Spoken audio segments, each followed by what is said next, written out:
अंजनगाव तालुका माढा येथे दिनांक 2 फेब्रुवारी 2023 रोजी जाऊ उज्ज्वला किरण पाडोळे राहणार अंजनगाव तालुका माढा हिचा दागिने चोरल्याचा संशय व्यक्त केल्याने गळा दाबून खून केला आणि ती जळाली असे दाखवण्यासाठी तिला पटवून दिले।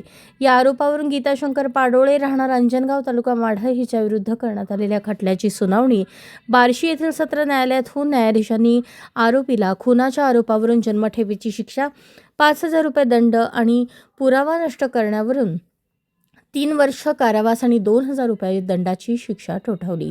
या दुर्दैवी खटल्याची हकीकत अशी, मयत उज्ज्वला हिचा खून लग्न झाल्यापासून 2 महिन्यांच्या आत झाला होता।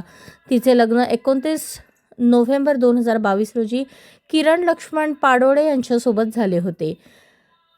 तिच्या घरी तिचा पती किरण, दीर शंकर, त्याची बायको आरोपी गीता, सासू सासरे असे राहत होते। उज्ज्वलाच्या लग्नात तिला आईवडिलांनी सोन्याचे दागिने घातले होते। सदरचे दागिने तिने घरातील कपाटात ठेवले होते।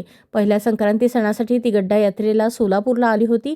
सासरी परत गेल्यानंतर तिच्या लक्षात आले की कपाटातील दागिने गायब आहेत। याबाबत तिने आईवडिलांना कळवले आणि जाऊ गीता हिच्याकडे चौकशी केली। मयत उज्ज्वला ही जाऊ आरोपी गीता हिच्याकडे वारंवार चौकशी करत असल्याने घटने दिवशी आरोपी गीता हिने जाऊ उज्ज्वला हिचा घरी कोणीही नसल्याने गळा दाबून खून केला आणि ती भाजली असे दाखवण्यासाठी तिला पेटवून दिले असा आरोप गीता हिच्यावर झाला। या प्रकरणी मयत उज्ज्वला हिचे वडील सिद्धेश्वर चांगदेव जाधव यांनी माढा पोलीस स्टेशनला फिर्याद दिली होती। खटल्यात सुनावणी दरम्यान मयताचे शवविच्छेदन करणारे आणि आरोपी गीता हिच्या अंगावरील जखमांबाबत वैद्यकीय तपासणी करणारे वैद्यकीय अधिकारी डॉक्टर सदानंद वनकळस यांची साक्ष महत्त्वपूर्ण ठरली।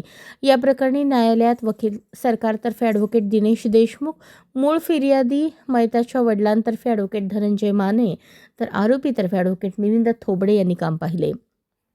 कोणत्याही प्रकारचा नेत्र साक्षीदार नसताना देखील केवळ आरोपी विरुद्ध असलेला भरभक्कम परिस्थितीजन्य पुरावा आणि वैद्यकीय पुरावा यावरून आरोपीला जन्मठेपेची शिक्षा होण्याची ही दुर्मिळ घटना।